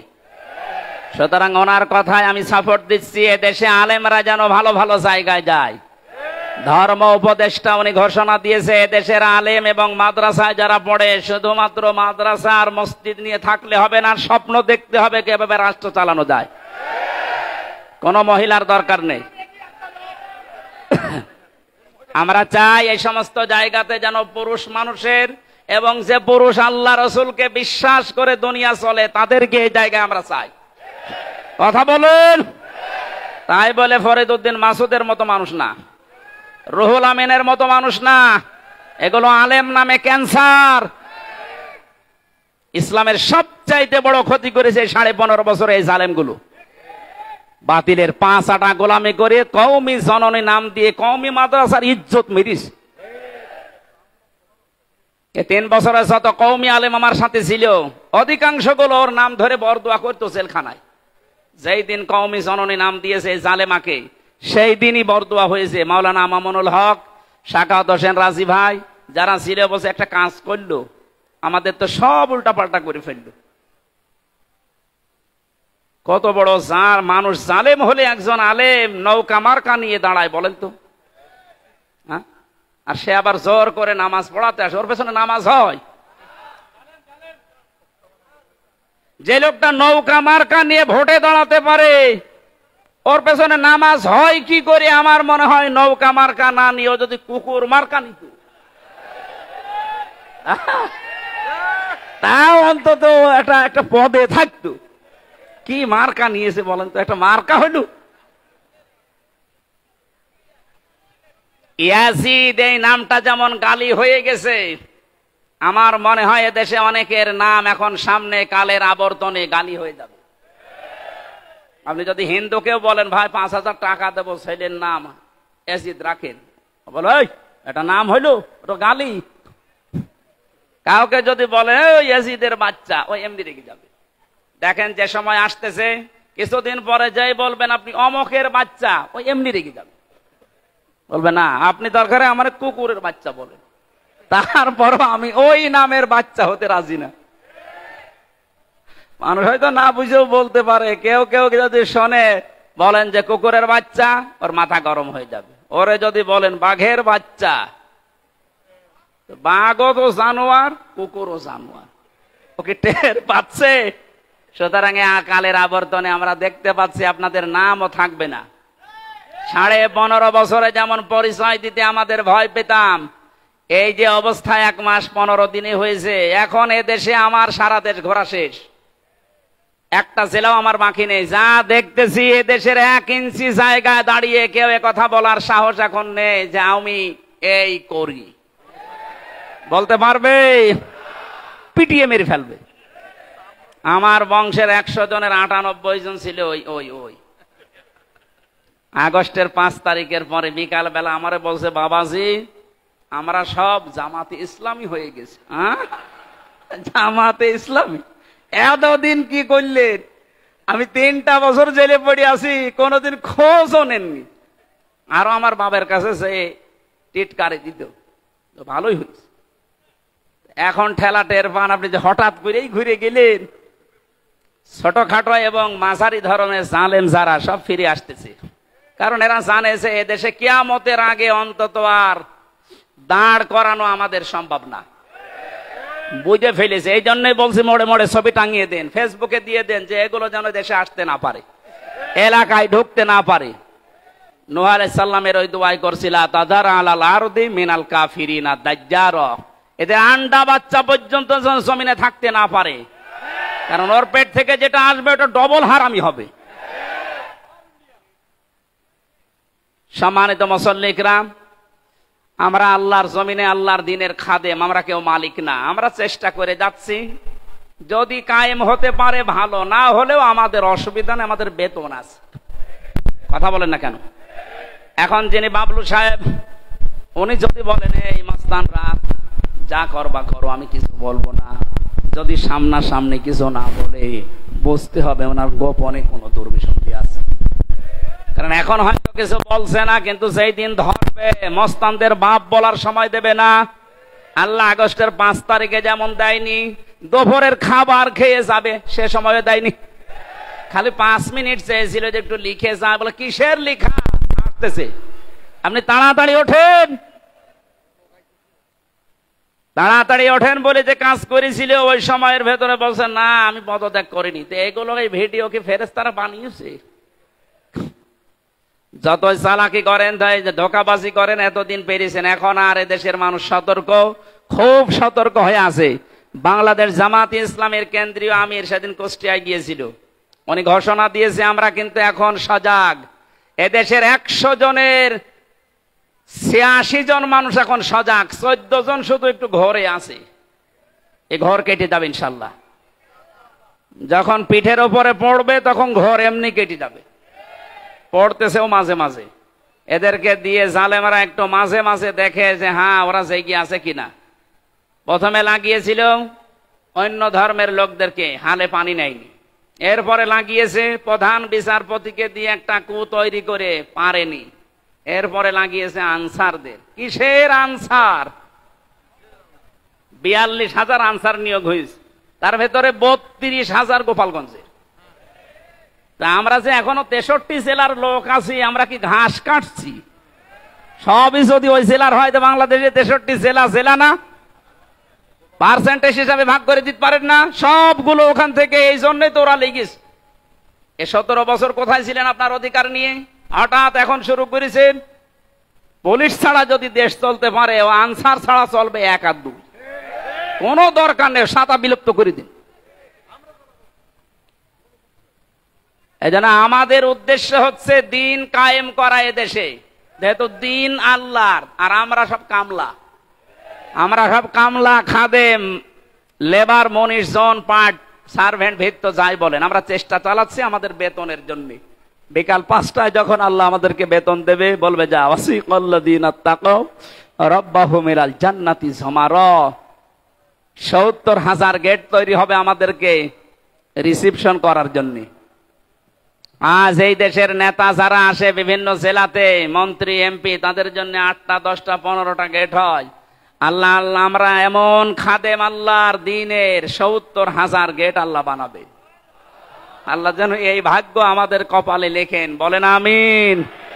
সুতরাং বিজয় আসলে যে সমস্ত কাজ সামনে আসবে, তার একটা আরম্ভ হয়ে গেছে। দিন যত যাচ্ছে এদেশে দিন কায়েম হোক, এটা অনেকেই চাচ্ছে। 58 ভাগ যখন হয়ে গেছে, এটা মিথ্যা নয়।